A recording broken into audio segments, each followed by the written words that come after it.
मैत्रिणींनो, 40शी नंतर माझी चिडचिड एवढी वाढली होती की कधी-कधी मलाच माझा राग यायचा.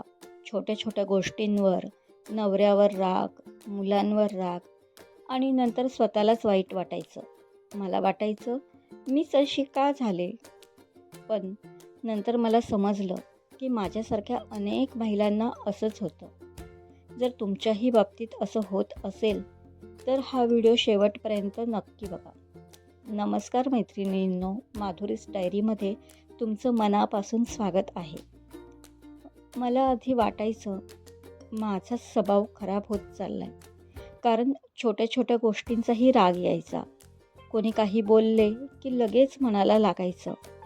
राग आला की त्यावेळी मला वाटायचं मी बरोबर आहे, पण शांत झाल्यावर वाटायचं अगं एवढं बोलायची काय गरज होती.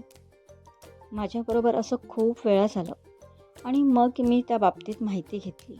तेव्हा लक्षात आलं आपण हे मुद्दाम करत नाही, तर हे काही बदल आपल्या वयाबरोबर होत असतात.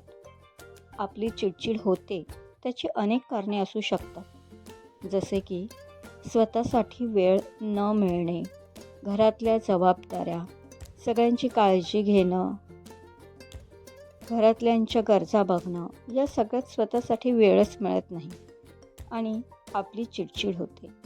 कधीकधी आपल्याला खूप गोष्टी करायच्या असतात, पण शरीरातली ताकदच पुरत नाही. या सर्वात महत्त्वाचं म्हणजे हार्मोनल्स बदल. 40शी नंतर आपल्या शरीरात हार्मोन्स बदलायला लागतात आणि त्यामुळे आपल्या शरीरावर आणि मनावर याचा परिणाम होत असतो.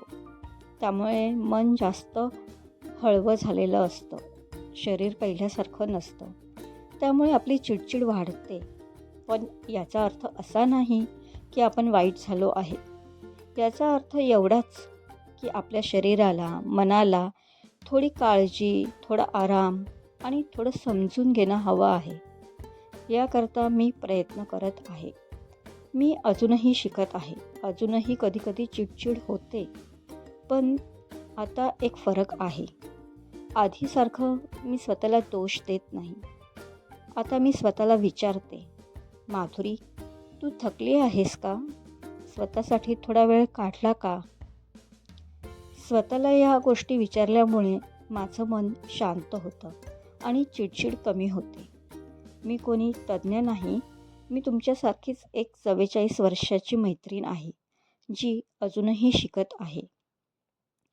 मैत्रिणींनो, जर तुमच्या बाबतीत असं होत असेल, तर लक्षात ठेवा तुम्ही एकट्या नाही.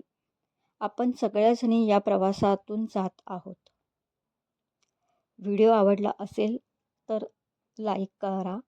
भेटू पुढच्या व्हिडिओमध्ये. काळजी घ्या आणि आनंदी राहा.